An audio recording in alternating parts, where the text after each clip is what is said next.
Hello नमस्कार, Krishna classes में आपका बहुत बहुत स्वागत है। आज इस वीडियो में हम बीए 5th सेमेस्टर की यूनिट 8th के ऑब्जेक्टिव टाइप क्वेश्चंस क्लियर करेंगे। यूनिट 8th है हमारी द 20th सेंचुरी। तो 20th सेंचुरी ये लास्ट यूनिट है फर्स्ट पेपर की। तो फर्स्ट क्वेश्चन को देखेंगे, who is known as father of modern drama. Who is known किसको जाना जाता है as the father of modern drama. Modern drama के फादर के रूप में किसको जाना जाता है, वो है हेनरिक एब्सन। तो आंसर इसका सी हो जाएगा, हेनरिक एब्सन। सेकंड क्वेश्चन है, T S Eliot got the Nobel prize in the year. T S Eliot को कौन सी ईयर में नोबेल प्राइज मिला, या टी एस इलियट ने कौन सी ईयर में नोबेल प्राइज प्राप्त किया, तो वो है 1948। तो आंसर इसका बी हो जाएगा। यहाँ ये क्वेश्चन रिपीट हो गया है, in which year did T S Eliot receive the Nobel prize. एक ही बात है, लेकिन ये क्वेश्चन रिपीट हो गया है। ये दोनों क्वेश्चन सेम है, कोई बात नहीं, ठीक है। नेक्स्ट क्वेश्चन पर चलेंगे। नेक्स्ट क्वेश्चन है, which of these is not a play by George Bernard Shaw. Which of these which means कौन ऑफ दीज, इनमें से कौन सा इज नॉट प्ले, प्ले नहीं है by George Bernard Shaw. George Bernard Shaw का कौन सा निम्नलिखित में से प्ले नहीं है। तो नेक्स्ट क्वेश्चन पर चलेंगे। तो ये जो प्ले है, निम्न प्ले में से कौन सा प्ले जॉर्ज बर्नार्ड शॉ का नहीं है। आर्म्स एंड द मैन भी लिखा है इन्होंने, कैंडिडा भी लिखा है, फ्लैंडर्स भी लिखा है, स्किन गेम नहीं है इनका, ठीक है। तो आंसर इसका बी हो जाएगा। नेक्स्ट क्वेश्चन है, who coined the term stream of the consciousness. Stream of the consciousness का टर्म किसने कॉइंड किया, किसने इसको दिया, ठीक है। तो कॉन्शियसनेस मीन्स होती है एक तरह से चेतना, या कह लीजिए जागरूकता, ओके। तो ये दिया था, आंसर इसका होगा विलियम जेम्स ने। आंसर इसका बी हो जाएगा। नेक्स्ट क्वेश्चन है, who among the following critics entitled his autobiography life of life's sake. Who amongst, amongst नहीं होगा, यहाँ एमंग होना चाहिए। द फॉलोइंग क्रिटिक्स, निम्नलिखित क्रिटिक्स में से कौन एंटाइटल्ड में शीर्षक दिया है हिज ऑटोबायोग्राफी को, अपनी ऑटोबायोग्राफी को, लाइफ फॉर लाइफ्स सेक। तो आंसर इसका होगा रिचार्ड एल्डिंगटन ने दिया था। आंसर सी हो जाएगा। ये थोड़ा सा मिस हो गई है, ये प्रिंट थोड़ा गड़बड़ है इसका। नेक्स्ट क्वेश्चन है, the drama of ideas is also called. Drama of ideas को और क्या कहा जाता है, ऑल्सो कॉल्ड। तो उसे प्रॉब्लम प्ले भी, ड्रामा ऑफ आइडियाज को प्रॉब्लम प्ले भी कहा जाता है। एक स्टूडेंट ने मुझसे एक बार 3rd सेमेस्टर में पूछा भी था ये क्वेश्चन कि प्रॉब्लम प्ले और ड्रामा ऑफ आइडियाज क्या सेम प्ले हैं। हाँ, ये क्या होता है, ये प्रॉब्लम प्ले पूछता है और कहता है कि ड्रामा ऑफ आइडियाज भी इसको कहते हैं, तो ये ठीक है। नेक्स्ट क्वेश्चन है, what happens in Hamlet is written by. What happens क्या होता है, इन हैमलेट, हैमलेट में, इज रिटन बाई जो लिखा गया है। तो देखिए इसमें से कोई भी राइटर नहीं है, इसको लिखा है विलियम शेक्सपियर ने, ठीक है। तो ये सभी गलत हैं, थोड़ा मिस्टेक हो गई है। तो इसके आंसर है शेक्सपियर है इसके राइटर। नेक्स्ट क्वेश्चन है, expressionist drama was concern. Expressionist drama जो होता है, एक्सप्रेशनिस्ट ड्रामा वो किससे संबंधित होता है, विद ग्रेटर ड्रामेटिक सेंटिमेंटलिज्म से रिलेटेड होता है, कंसर्न्ड होता है, ओके। ड्रामेटिक ग्रेटर, ड्रामेटिक नाटकीय सेंटिमेंटल भावुकता से संबंधित होता है ये, ओके। तो नेक्स्ट क्वेश्चन है 10, free verse is a type of poetry. Free verse a type of poetry होती है that does not make use, जो यूज नहीं करती, ऑफ, किसका यूज नहीं करती। तो आंसर इसका होगा जो वर्स फॉर्म होती है ना, फ्री वर्स, फ्री वर्स में क्या नहीं होता, एक मीटर, स्पेसिफिक मीटर और पैटर्न ऑफ राइम नहीं होता उसमें। ओके, तो ये तो जानते ही होंगे आप, ये सेकंड उसमें पढ़ चुके होंगे, सेकंड सेमेस्टर में। नेक्स्ट क्वेश्चन है imagism. Imagism was a part of which larger movement. Imagism बाद मीन्स था ए पार्ट, एक भाग ऑफ विच, कौन से, लार्जर मूवमेंट, कौन से बड़े आंदोलन का ये पार्ट था। तो ये था, आंसर होगा मॉडर्निज्म। मॉडर्निज्म का एक लार्जर मूवमेंट हुआ था, स्टार्ट हुआ था, जिसको नाम दिया गया था इमेजिज्म। ठीक है, तो या कह लीजिए कि it is a movement in early 20th, जो 20th सेंचुरी में, 20वीं शताब्दी में ये आंदोलन हुआ था इंग्लिश और अमेरिकन पोइट्री के द्वारा। ठीक है, और या कह लीजिए इसको एक लिटरेरी डेवलपमेंट के लिए। समझ में आ गया इमेजिज्म क्या है। तो imagism was inspired by which of the following. Imagism was inspired हुआ by which of the following, से किसके द्वारा क्या हुआ था, ये इंस्पायर्ड हुआ था। तो एंशियंट ग्रीक पोइट्री और ये क्या बोलते हैं जापानीज हैकुस, दोनों के द्वारा हुआ था। तो आंसर इसका सी हो जाएगा। नेक्स्ट क्वेश्चन है which is not A quality of imagism. Which is not, कौन सी नहीं है, quality good of imagism. Imagism की कौन सी क्वालिटी नहीं है। तो इसमें क्या थी, डेकोरेटिव लैंग्वेज का यूज नहीं किया गया था। फ्री वर्स थी, विविड इमेजरी थी, कॉमन लैंग्वेज थी, ये नहीं था। डेकोरेटिव लैंग्वेजेस का प्रयोग, डेकोरेटिव लैंग्वेज का यूज नहीं हुआ था। तो नेक्स्ट क्वेश्चन है who was Ijra pond. Ijra pond कौन थे, एक फेमस इमेजिस्ट पोइट थे, ये फेमस इमेजिस्ट पोइट थे। ओके, नेक्स्ट क्वेश्चन है इजरा पॉन्ड दैट गुड पोइट्री। ये गड़बड़ है यहाँ पर, इजरा पॉन्ड्स यहाँ पर इज कर दो या एपिस्ट्रॉफी एस कर दो, दैट की जगह इजरा पॉन्ड्स गुड पोइट्री। इजरा पॉन्ड्स की गुड पोइट्री क्या है। तो इसका आंसर होगा बी। तो इसने अवॉइड किया था एक्स्ट्रा डेकोरेटिव लैंग्वेज का, ये अवॉइड किया इसने, किसको, एक्स्ट्रा और डेकोरेटिव लैंग्वेज का इसने अवॉइड किया था, ये इसकी पोइट्री का गुण था। ओके, तो who wrote the red wheelbarrow. Red wheelbarrow किसने लिखी, ये क्या है, रेड व्हील बैरो जो है ये क्या है, पोएम है। और ये किसने लिखी थी, ये लिखी थी, आंसर इसका होगा ये विलियम कार्लोस विलियम्स ने लिखी थी। ठीक है, आंसर ए होगा। क्या है ये, कि पोएम है और किसने लिखी थी, विलियम कार्लोस ने लिखी थी। नेक्स्ट क्वेश्चन है who is considered to be the founder of imagism. किसको कंसिडर किया जाता है, किसको माना जाता है to be a founder of a imagism, imagism के फाउंडर के रूप में। तो वो थे इजरा पॉन्ड। तो आंसर इसका बी हो जाएगा, Ezra Pound. Okay, what is the Ezra Pound's most notable poem. इजरा पॉन्ड की मोस्ट नोटेबल, मोस्ट फेमस जानी मानी पोएम क्या, कौन सी है। तो वो है इनकी ए स्टेशन ऑफ द मेट्रो। ये है इन ए स्टेशन ऑफ द मेट्रो, ये इनकी नोटेबल पोएम है। नेक्स्ट क्वेश्चन पर चलेंगे। क्वेश्चन नंबर 19 है फिनिश दिस क्वेट। इस क्वेट को finish, compose in the sequence of the musical phrase, not in the sequence of the metronome. यहाँ पर आएगा मेट्रोनोम। मेट्रोनोम का मतलब होता है एक तरह से कह लीजिए ताल मापी।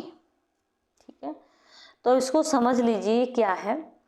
ये देखिए इजरा पोंड की एक पोएम है, क्या नाम है, इजरा पोंड की एक पोएम है जिसका नाम है रेट्रोस्पेक्ट, ये रेट्रोस्पेक्ट, जिसमें इन्होंने ये to compose in the sequence of the musical phrase not in sequence of the metronome, ये इन्होंने उसमें कहा है, लिखा है, ओके, कहा है। तो यहाँ आंसर इसका होगा मेट्रोनोम। नेक्स्ट क्वेश्चन है what two imagist writer were married, कौन से दो इमेजिस्ट पोएट थे, राइटर थे जो मैरिड थे। तो आंसर इसका होगा C, Richard Aldington and H D. Next question है what is the Walter Morel's job, Walter Morel's का जॉब कौन सा था, वो कॉलियर थे। कॉलियर का मतलब है एक तरह से कह लीजिए कोल माइन में काम करने वाले, कोयले की खान में, कोल माइन में काम करने वाले कॉलियर थे। Who is Williams fiancée, Williams की फियांसी कौन थी, विलियम की मंगेतर जो थी वो कौन थी, लिली थी। नेक्स्ट क्वेश्चन है what does Williams die of, Williams किससे मरे, मतलब क्या बीमारी थी उनको उससे मरे थे, वो मरे थे एरिस्पेलस, यह आंसर एरिस्पेलस बीमारी थी। एरिस्पेलस बीमारी जो होती है उसे बिसर्प कहते हैं, इंग्लिश में एरिस्पेलस कहते हैं और हिंदी में इसको बिसर्प कहते हैं। और बिसर्प क्या होता है, बिसर्प एक प्रकार का बैक्टीरियल संक्रमण होता है जो त्वचा की ऊपरी सतह पर होता है, ओके। तो ये अगले क्वेश्चन पर चलेंगे। What language does Paul tutor Miriam in, ठीक है, व्हाट लैंग्वेज किस भाषा, पॉल ट्यूटर मिरियम इन किस भाषा में थे वो, उन्होंने किस भाषा का यूज़ किया था, तो आंसर इसका होगा फ्रेंच। नेक्स्ट क्वेश्चन है what is the name of the Morels coal mining community, तो मोरेल्स जो थे वो कोल माइन में काम करते थे, कॉलियर थे ये वाल्टर मोरेल्स। तो इनकी अब यहाँ ये क्वेश्चन पूछा है, यही क्वेश्चन है what is the name of the Morels coal mining community, उनकी कोल माइनिंग कम्युनिटी का नाम क्या था, द बॉटम्स, आंसर इसका ए होगा। नेक्स्ट क्वेश्चन पर चलेंगे। नेक्स्ट क्वेश्चन है in the eyes of Marlow, Marlow की नज़र में, निगाह में, व्हाट डज हिज जर्नी, उनकी journey down to the river symbolize, his journey down to the river symbolize किसकी सिम्बोलाइज थी, तो आंसर इसका बी होगा मूवमेंट इन द पास्ट, ठीक है, पास्ट में movement. What is the stream of consciousness, consciousness की स्ट्रीम क्या है, तो ये आंसर इसका होगा, इसका आंसर होगा linear flow of the thoughts of obvious narrative device, ये होगा ए नरेटिव डिवाइस विच मिमिक्स, एक नरेटिव डिवाइस एक वर्णात्मक तकनीकी, विच मिमिक्स जो मिमिक करती है, नकल उतारती है केओस, केओस का मतलब होता है अस्त व्यस्तता या गड़बड़ी of natural thoughts, natural thoughts की जो अस्त व्यस्तता होती है, गड़बड़ी होती है, जिसको वह मिमिक्स करती है नेचुरल थॉट्स पैटर्न को, that often lacks obvious connection, जिसमें स्पष्ट कनेक्शन की कमी प्राय होती है, ओके, तो वो क्या होता है, स्ट्रीम ऑफ कॉन्शियसनेस कहलाता है। नेक्स्ट क्वेश्चन है how are monologue and stream of consciousness similar, how means कैसे, मोनोलॉग और स्ट्रीम ऑफ कॉन्शियसनेस कैसे सिमिलर हैं, तो इसका आंसर होगा A they present characters thought, ये करेक्टर के थॉट्स को प्रेजेंट करते हैं ऑन द रीडर पर, ओके, इसलिए ये मोनोलॉग और स्ट्रीम ऑफ कॉन्शियसनेस दोनों क्या हैं, सिमिलर होते हैं। Writer use stream of consciousness except one, writer use करते हैं स्ट्रीम ऑफ कॉन्शियसनेस को एक्सेप्ट मीन्स छोड़कर, वन एक को छोड़कर, किसको, एक को छोड़कर, it is easy to do right, ठीक है, ये लिखने में या करने में इजी होता है, ये गलत है, इसको छोड़कर, ठीक है, it is more honest of true of life, better respect the human experience. ये तो क्या नहीं है, एक्सेप्ट वन, इसके अलावा। नेक्स्ट क्वेश्चन है which of the following place, निम्नलिखित प्लेस में से कौन सा play by Shakespeare is considered the romantic tragedy. निम्नलिखित प्लेस में से, शेक्सपियर के निम्नलिखित प्लेस में से कौन सा प्ले है जो रोमांटिक ट्रेजेडी के रूप में कंसिडर किया जाता है। रोमांटिक ट्रेजेडी है उनकी रोमियो एंड जूलियट, तो आंसर इसका डी होगा। Which of the following was not considered university bits representative. तो which of the following was not, निम्नलिखित में से कौन नहीं थे, मतलब कौन नहीं माने जाते थे यूनिवर्सिटी बिट्स रिप्रेजेंटेटिव। तो देखो Christopher Marlowe, Robert Greene, Thomas Kyd, ये सभी थे। विलियम शेक्सपियर को यूनिवर्सिटी बिट्स के रूप में कंसीडर नहीं किया जाता था। ओके, कि विलियम शेक्सपियर उनके बाद आए थे। इन 6 यूनिवर्सिटी बिट्स थे, इनके बाद विलियम शेक्सपियर आए थे। नेक्स्ट क्वेश्चन है what are the key features of the Jacobean play. Jacobean plays के फीचर्स क्या हैं। तो ये हैं, देखो, bloodshed, pessimism and political strife. ठीक है, जैकोबिन प्लेस क्या जो फीचर्स हैं वो हैं, उनमें ब्लडशेड था, मतलब कहेंगे एक तरह से रक्त खून खराबा, ठीक है, और पेसिमिज्म निराशावाद, मतलब रक्तपात, खून खराबा, निराशावाद, और पॉलिटिकल स्ट्राइफ, राजनीतिक संघर्ष। नेक्स्ट क्वेश्चन है identify the wrong pair. Wrong pair को आइडेंटिफाई करिए। तो इसमें रॉन्ग पेयर है William Shakespeare Spanish tragedy. William Shakespeare ने स्पेनिश ट्रेजेडी नहीं लिखी थी, ये रॉन्ग पेयर है, ये गलत पेयर है। जॉन वेबस्टर ने डचेस ऑफ द माल्फी लिखा था, सेल्डम ने स्कूल ऑफ फॉरेस्ट स्कैंडल, और मार्लो का, ये सभी सही हैं, ये नहीं है पेयर सही। ठीक है, विलियम शेक्सपियर, तो आंसर इसका डी हो जाएगा। नेक्स्ट क्वेश्चन है question number 34। Comedy of manners was inspired from. Comedy of manners inspired हुई थी फ्रॉम से Ben Jonson's comedy of humours. Ben Jonson's comedy of humour से, आंसर ए हो जाएगा। नेक्स्ट क्वेश्चन है विच थिएटिकल मूवमेंट, कौन सा थिएट्रिकल मूवमेंट बाज अराइजिंग उत्पन्न हुआ in early to the mid 20th century. Mid 20th century के प्रारंभ में ही कौन सा थिएटिकल मूवमेंट आरंभ हुआ था। एपिक थिएटिकल, एपिक को थिएटर पर दिखाया जाता था।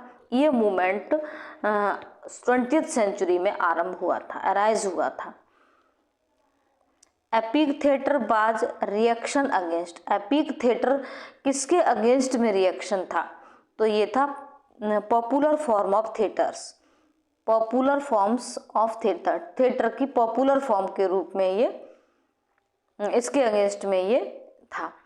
द एपिक और नेक्स्ट क्वेश्चन, द एपिक और narrative play.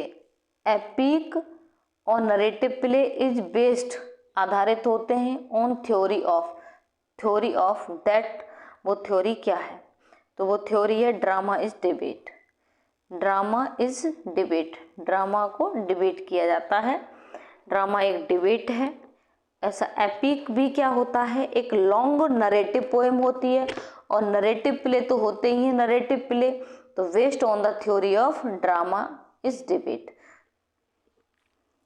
Epic theatre was developed by. Epic theatre किसके द्वारा डेवलप किया गया था। या term epic theatre is most closely associated with, तो ये आंसर इसका ए है, बर्टोल्ड बर्च। ठीक है, आंसर ए होगा इसका। नेक्स्ट क्वेश्चन है विच टेक्निक इज डेवलप। कौन सी टेक्निक इज डेवलप हुई बाई बर्च, बर्च के द्वारा, टू परफॉर्म करने के लिए, एपिक थिएटर के रूप में परफॉर्म करने के लिए। तो आंसर इसका होगा एलिनेशन इफेक्ट। एलिनेशन होती है एक तरह से कह लीजिए विमुखता, है ना, अलगाव की भावना।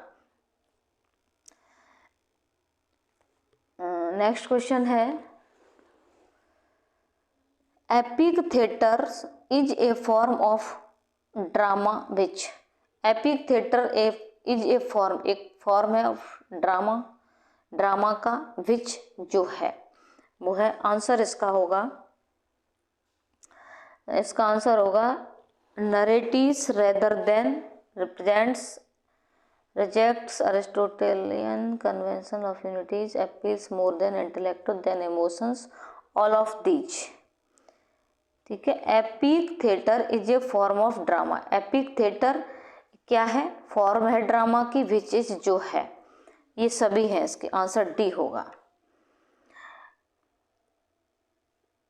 Narratives rather than represents, narratives होते हैं रेदर मीन्स उससे, देन इससे अधिक, रिप्रेजेंट से अधिक, नैरेटिव्स होता है इसमें।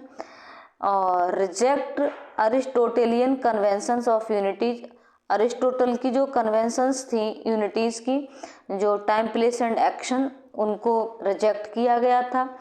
अपील की गई थी more to intellect than the emotion, emotion से अधिक इंटेलेक्ट को, बौद्धिकता को अधिक इसमें अपील किया गया था। ओके, तो आंसर इसका डी हो जाएगा। नेक्स्ट क्वेश्चन है, द चीफ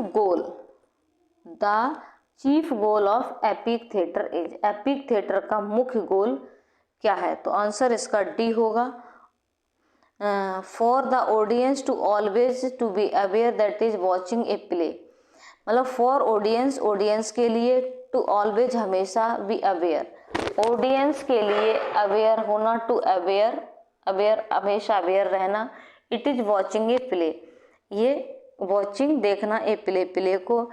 नेक्स्ट है meant to be read, meant है टू बी रीड पढ़ना, इन ए क्लोसेट मतलब प्राइवेट लाइब्रेरी, क्लोसेट एक private library, rather than the acted upon the stage, stage पर एक्ट करने के बजाय, क्लोसेट मतलब प्राइवेट लाइब्रेरी में इसको पढ़ना, मतलब परफॉर्म करने के लिए, केवल रीड करने के लिए इसका मतलब था। Theatre should be excluded from the engendering उत्पन्न करना, ऑफ इल्यूजन को उत्पन्न करना। ठीक है, तो इसके आंसर सभी होंगे, तो आंसर इसका डी हो जाएगा। नेक्स्ट क्वेश्चन है, एक्टिंग इन एपिक थिएटर में एक्टिंग करना रिक्वायर्स, आवश्यकता होती एक्टर्स को play believably without convincing either the audience themselves that they have become the characters, actors frequently address the audience, इसका आंसर सी होगा। नेक्स्ट क्वेश्चन पर चलेंगे। नेक्स्ट क्वेश्चन है, Brecht's influence may be seen, Brecht's का प्रभाव देखा जा सकता है इन द प्ले में एमंग द राइटर्स के बीच में, जो वो कौन है, ये सभी हैं John Whiting, Peter Shaffer, Robert Walt, all of the, सभी राइटर्स के बीच में प्ले में एक बर्चेट्स राइटर थे, उनका प्रभाव देखने को मिलता है। Women's movement was held in, महिला आंदोलन कब हुआ था, तो महिला आंदोलन हुआ था 1960 में, तो आंसर इसका बी हो जाएगा। नेक्स्ट क्वेश्चन है, explains the first is a political position, मतलब कौन एक्सप्लेन करता है, the first is the political position, तो ये मौरी नहीं होता है, मॉरली राइटर हैं, ये राइटर भी हैं, एक ये क्रिटिक भी हैं। ठीक है, तो मॉरली मोई, नेक्स्ट क्वेश्चन है the representation of women, women का प्रतिनिधित्व इन लिटरेचर साहित्य में was felt to be, was felt महसूस किया गया to be one of the most important, एक मोस्ट इम्पॉर्टेंट फॉर्म्स के रूप में, वो क्या है, वो है आंसर इसका हो जाएगा socialisation. Okay, answer C, socialisation की फॉर्म के रूप में इसको मोस्ट इम्पॉर्टेंट फील किया गया था। नेक्स्ट क्वेश्चन है, नेक्स्ट है ये क्रिटिकल अटेंशन, आलोचनात्मक अटेंशन ध्यान वाज गिवन दिया गया टू बुक्स, बुक्स को by writers in which typical images of women were constructed. ठीक है, तो क्रिटिकल अटेंशन वाज गिवन, एक क्रिटिकल अटेंशन, एक आलोचनात्मक ध्यान दिया गया बुक्स के लिए, तो वो कौन थे, ठीक है, मैन, बाय मैन राइटर, यहाँ पर आएगा man. Okay, critical attention was given to books by man writers in which typical images of women were constructed, जिनमें क्या किया गया, इन विच, जिनमें टिपिकल इमेज, कल्पनाएं, चित्र ऑफ वुमेन, वुमेन की कंस्ट्रक्टेड की गई थी। मतलब कुछ किताबों को पर क्रिटिकल अटेंशन दिया गया था जो आदमी राइटर्स के, मेन राइटर्स के द्वारा लिखी गई, जिनमें महिलाओं के इमेज को कंस्ट्रक्टेड किया गया था। ओके, तो आंसर इसका बी होगा। नेक्स्ट क्वेश्चन है डेस्क्राइब्ड, मतलब किसने डेस्क्राइब किया the change in the late 1970 as the shift from androtext is gynotext. हाँ, आंसर इसका ये तो हु डेस्क्राइब, मतलब एलन सोवाल्टर, एलन सोवाल्टर जो थे उन्होंने इसको डेस्क्राइब किया था। क्या डेस्क्राइब किया था, एलन सोवाल्टर डेस्क्राइब, एलन सोवाल्टर ने डेस्क्राइब किया चेंज इन द लेट, बदलाव इन द लेट 1917 में एजमीस के रूप में, शिफ्ट फ्रॉम द एंड्रोटेक्स्ट टू गाइनोटेक्स्ट, एंड्रोटेक्स्ट जो थी उनको गाइनोटेक्स्ट में। अब एंड्रोटेक्स्ट क्या है, टेक्स्ट क्या है और गाइनोटेक्स्ट क्या है, इनको समझ लीजिए। ठीक है, तो एंड्रोटेक्स्ट क्या है, books written by man, books जो मैन के द्वारा लिखी गई, और गाइनोटेक्स्ट क्या है, वो बुक्स जो वुमेन्स के द्वारा लिखी गई। तो जो किताबें मैन और वुमेन दोनों राइटर्स के द्वारा लिखी गई, और इन्हीं सबको जो सोवाल्टर राइटर थे, उन्होंने क्रिटिक थे एक, उन्होंने इस लिटरेरी वर्क को दो भागों में बांटा, एंड्रोटेक्स्ट और गाइनोटेक्स्ट के रूप में। समझ में आ रही है बात, एंड्रोटेक्स्ट और गाइनोटेक्स्ट के रूप में इसको बांट दिया।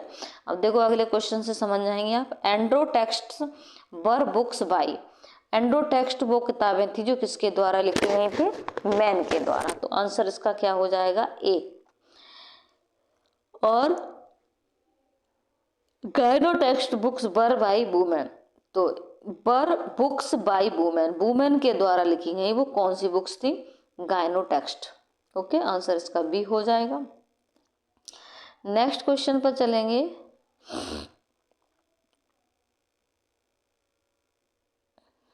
नेक्स्ट क्वेश्चन है